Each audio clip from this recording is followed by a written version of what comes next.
इस महागठबंधन सरकार को चेतावनी देता हूं कि अगर 15 मार्च तक शिक्षकों का कोई निदान नहीं निकाला गया नौकरी का, तो भारतीय जनता पार्टी भी इस आंदोलन में कूद पड़ेगी।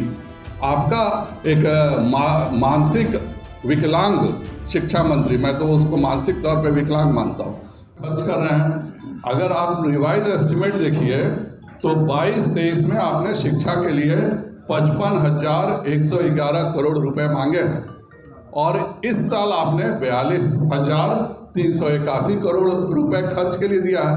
अर्थात आप 22-23 के मुकाबले 23% राशि 23-24 में खर्च करना चाहते हैं। और ये सब बिहार सरकार का जो डाटा है, जो बिहार सरकार के माननीय वित्त मंत्री ने रिलीज किया है, मैं उससे पढ़ रहा हूँ। मैंने पूरा बजट पढ़ा है और इसमें कुछ भी मेरे द्वारा कहा गया नहीं है। जो बिहार सरकार डाटा दे रही है वही सब मैं पढ़ रहा हूँ।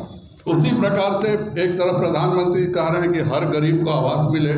आपने क्या किया कि 12,543 करोड़ 22-23 में पैसे दे रहे हैं आप आवास के लिए, और इस साल आप केवल 7,504 करोड़ दे रहे हैं। अर्थात 40% राशि गरीबों के मकान के लिए भी आपने इस बजट में पिछले साल के जो आपका रिवाइज एस्टिमेट का बजट है उससे कम किया है।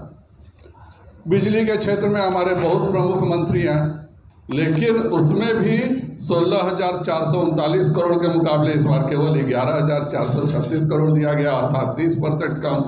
और उससे भी दुर्भाग्य की बात है कि आपने एक योजना शुरू की है स्मार्ट प्रीपेड मीटर। इसमें आप चाहिए नहीं चाहिए आपको 100 रुपया हर मीटर पर खर्चा लगेगा। कितने गरीब बेचारे हैं जिनका 200-300 रुपया बिल ही आता है, आप 100 रुपया खाली स्मार्ट मीटर के नाम पर आप लेना चाह रहे हैं एक गरीब से।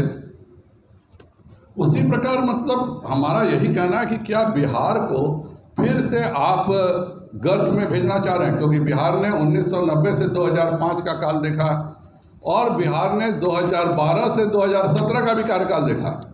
जब एनडीए में के शासन नहीं था, भारतीय जनता पार्टी शासन में नहीं थी और यही नीतीश कुमार मुख्यमंत्री थे, तो भी बिहार का औसत जो परसेंटेज है आमदनी का 2012 से 17 के 5 सालों में राष्ट्रीय औसत से कम था। और इतने मुश्किल से 17 के बाद फिर जब एनडीए में भाजपा की सरकार बनी तो आज हमारा विकास दर जो है वह राष्ट्रीय औसत से ज़्यादा है।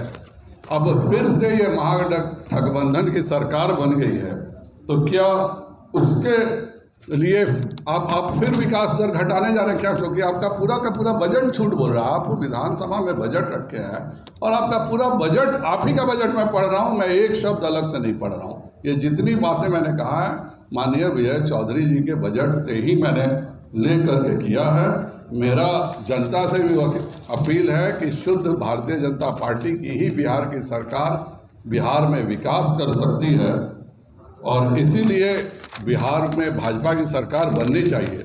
और साथ में मैं इस महागठबंधन सरकार को चेतावनी देता हूं कि अगर 15 मार्च तक शिक्षकों का कोई निदान नहीं निकाला गया नौकरी का, तो भारतीय जनता पार्टी भी इस आंदोलन में कूद पड़ेगी।